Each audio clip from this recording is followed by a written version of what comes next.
when you look back at this storyline, there are only a few good things that come out of this this angle, this whole months-long storyline. It was the rise of Booker T, Rob Van Dam, Chris Jericho. I think that's it. That's honestly it. And that winner-take-all match.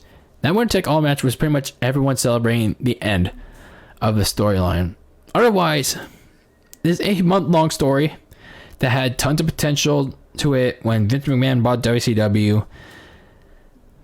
It ended up being one of the most disappointing angles, mainly due to impatience from Vince.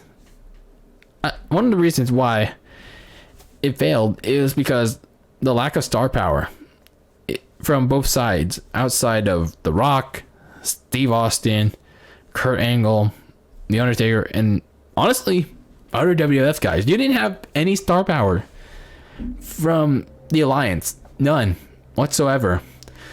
And I guess in fairness, I totally understand why Vince McMahon wanted to do this invasion angle as soon as he did, because he wanted to use his recently acquired WCW talent and assets without, having it become outdated. He wanted to keep WCW in the fresh minds of all the wrestling fans. But the problem was the talent he was able to acquire, that 25 select talent that he was able to acquire, they were B, C, D, F level talent. They were mainly jobbers or mid-carders that were just background players that nobody cared about or ended up on Sunday Night Heat. And who watched Sunday Night Heat besides that halftime Heat match with Mankind and The Rock during the Super Bowl? He was unable to acquire the big name guys, which again, I honestly can't blame him in fairness, because it was out of his control, like Ric Flair, Goldberg, the NWO, Rey Mysterio, and especially Sting, because they had very large contracts with WCW's parent company, AOL Time Warner, and in the mind of Mr. McMahon, those were considered bad deals. They were very expensive and very lucrative, and Vince wanted no part of it. And most of those wrestlers didn't want to renegotiate those deals. They didn't want to take less money. They would rather wait at home instead of wrestling in the WWF for less money immediately. The only exception was Booker T. He wanted to prove himself right away. He was willing to take less money so he can make a name for himself. And honestly, that's why he benefited out of this clusterfuck of an angle, at least in terms of exposure. While in the minds of willing to sit at home, others like Ric Flair and the NWO, their deals didn't finish until the end of the invasion angle. That's why you saw Flair appear literally the night after the invasion ended. That's why you saw the NWO appear after the Royal Rumble. Their deals were not finished. They didn't end until after the invasion ended. But even then, just imagine.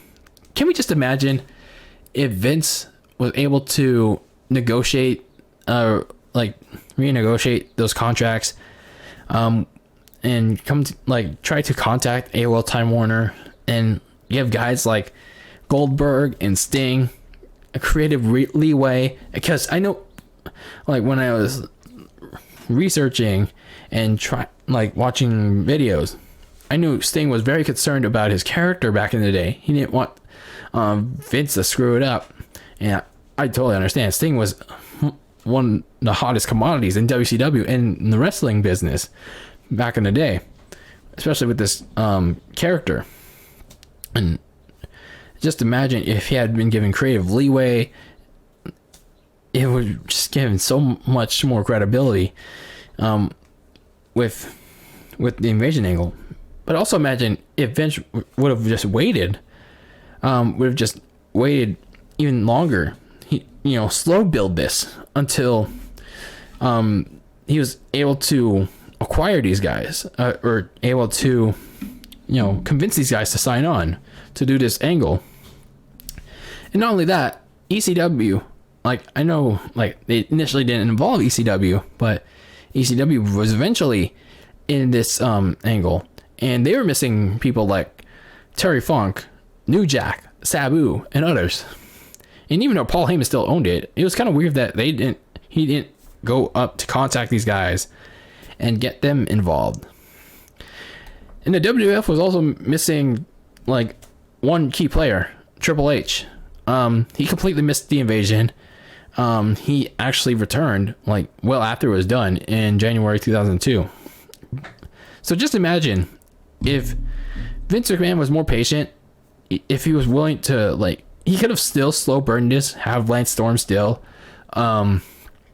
invade, and but like on occasion have some WCW wrestlers like that B-level talent invade, and slow burn this up until 2002, where you could have signed those guys on.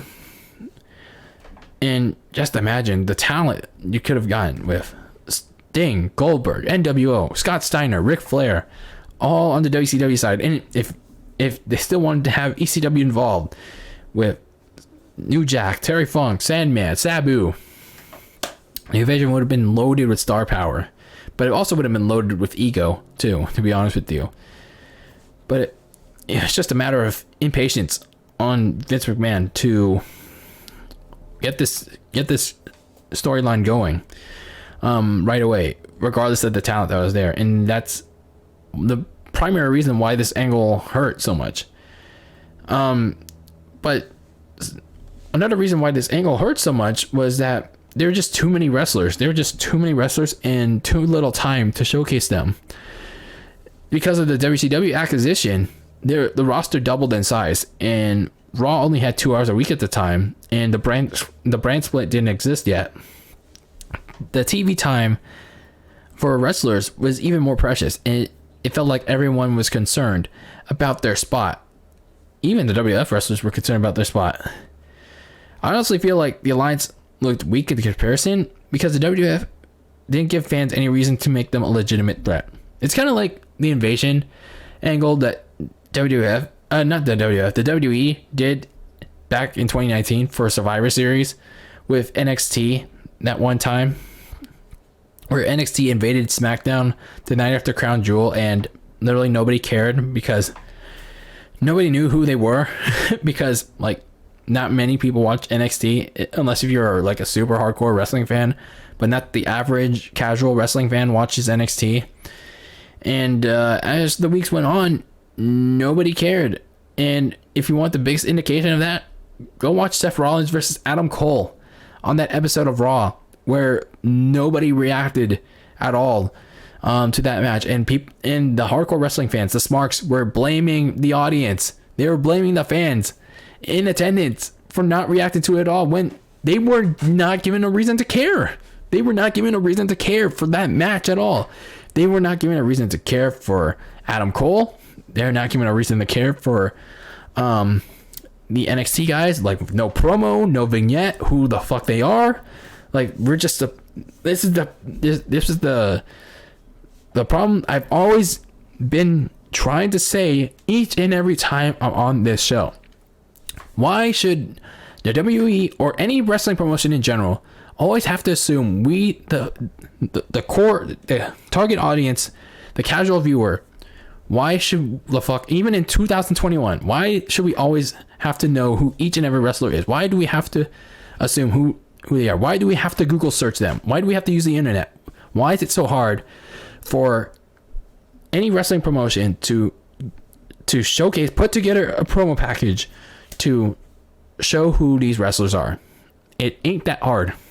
And this was a similar feeling with the Alliance. And yes, it's a different time back then, but it still applies. A lot of them were relegated to Sunday Night Heat during the invasion. But again, did people really watch Heat?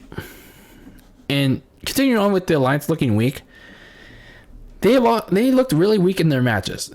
They either lost cleanly or they lost due to interference or DQ. Now get it. It's supposed to be the job of a heel wrestler or stable to win or lose matches in the dirtiest way possible, but they did so frequently, and it lost the appeal. It's a problem here. It's a problem now.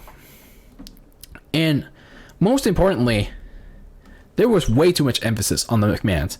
Like I mentioned before, once Stephanie McMahon became the owner of ECW before the Invasion pay-per-view, this storyline became all about the McMahons, all about Vince, all about Vince versus his kids for the control of WWF.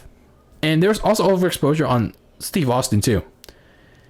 As for Austin, yeah, he was pretty much put in the alliance to try to make them credible, when in actuality he actually ended up hurting them. He really ended up hurting them in the long run. So by the storyline's end, this was the end game. Vince McMahon reigning supreme, both literally and in storyline, over all the wrestling competition. And for the better part of over a decade, there literally was no wrestling competition. And literally that's when you started to see the slow, and eventually rapid decline of the WWE, because there was literally no competition. And eventually you also started to see Vince McMahon stop caring for the product, because the Monday Night Wars, WCW was their true competition. All Elite Wrestling is not that competition. I'm sorry to say it. You think flippity fuck suck of bucks is competition? The spot orgies is WWE's competition? No, it's not. It is not. WCW, despite all its later flaws, it really gave the WWE a lot of ammunition to adjust, shift in attitude, literally to adapt, to eventually win out the war and remain the top dog in the wrestling business. So after Vengeance 2001, not counting merchandise and video games, mentions of ECW were never seen or heard on TV, while ECW had a revival for 5 years, from 2005 to 2010, with its own brand under WWE, albeit not as extreme as Paul Heyman's original ECW. Out of all the Alliance members, only Booker T, Rob Van Dam, and Tommy Dreamer would gain modest to big success post-Invasion Angle. As for the WWF, they would turn into the WWE in 2002. They would have sustained success from 2002 to 2008, a period that I personally grew up with, the Ruthless Aggression era. Again, as I mentioned in the very first episode 0, I grew up on the tail end of the Ruthless Aggression era, but that's the power of YouTube. I still watched this. I still watched the Attitude Era, the New Gen era, the golden era of wrestling, and this era was honestly my top 2 favorite behind the Attitude Era.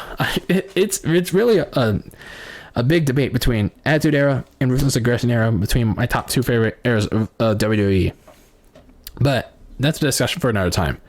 As for the Ruthless Aggression Era, you would see the likes of veterans Edge, Undertaker, Triple H, Shawn Michaels, Kane have career renaissances, and then you have the new young bloods, John Cena, Batista, Bobby Lashley, Rey Mysterio, Eddie Guerrero, Brock Lesnar all rise to superstardom.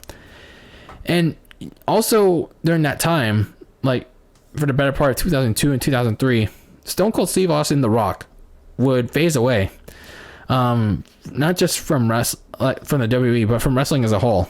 2 of the Attitude Era's like staple names, they would either take on reduced roles in the WWE or just leave altogether.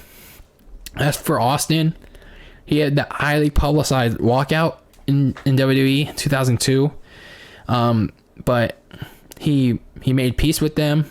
He returned in 2003. He had his retirement match at WrestleMania 19. He had a very career-threatening neck injury, and I think it was 1997, and it started to linger over the years, and he didn't want to risk any like life-threatening situations with the injury, so he decided to retire. It gets one more match against The Rock, and before he left in 2004, he would be a general manager, a sheriff on Raw. And as for The Rock, he won the WWE title before losing it to Brock Lesnar at SummerSlam. He later returned in my personally favorite gimmick, the Hollywood Rock. This arrogant, stuck-up, in over his head actor character. He would face Hulk Hogan in a rematch from WrestleMania 18, that aforementioned Austin rematch at WrestleMania 19, and he faced the debuting Goldberg at the 2003 Backlash before he eventually shifted full time to acting. So some fans stopped watching wrestling entirely after the invasion, whether it's due to uninteresting stories, wrestlers, or a lack of alternative. Fans throughout this era, as the years went on, left the product, and that's a trend that continues today. So all in all, the invasion angle, the invasion storyline, it can be labeled a lot of things. It can be labeled as a giant what if, a missed opportunity, a Vince McMahon ego trip, etc., etc. But in the end, in my opinion, this storyline, this invasion angle, had a lot of potential. It could have been so much more, but it failed because Vince McMahon was too impatient. This was one of those times where he just was too impatient. He also made the invasion all about him versus his kids, and him prevailing over his kids, and instead of what it should have been all along, the WWF versus WCW. Those two companies finally coming to a head in person, face to face. But that's not what it meant to be. And he didn't want to slow build this. He didn't want to slow build this angle until all the top main event talent was free. He didn't want to wait until 2002. He wanted to show, regardless of the talent that was there, regardless of the talent that he had, he wanted to show then and there that he was the one and only wrestling promotion standing tall by the storyline's end. But as a result of his impatience, the storyline became a convoluted mess full of questionable decision making and lacking star power. And well before Survivor Series, the fans grew very tired of it. They turned on it in droves. It's very indicative of the ratings, and the fan reaction was, disinteresting. And, all of us fans are just left wondering, even today, whether you're doing a retro review like I am or watching this on Peacock, all of us are left wondering what could have been of this invasion angle if Vince McMahon, along with other various factors, not just Vince himself, but one of the primary reasons, if Vince McMahon was more patient with this storyline. What if Vince McMahon waited just a little bit longer? If he built this up more gradually, and if every top level WCW talent like Sting, Goldberg, the NWO were free agents, and he was able to get them to sign on, and we could have had a true WCW versus WWF invasion story.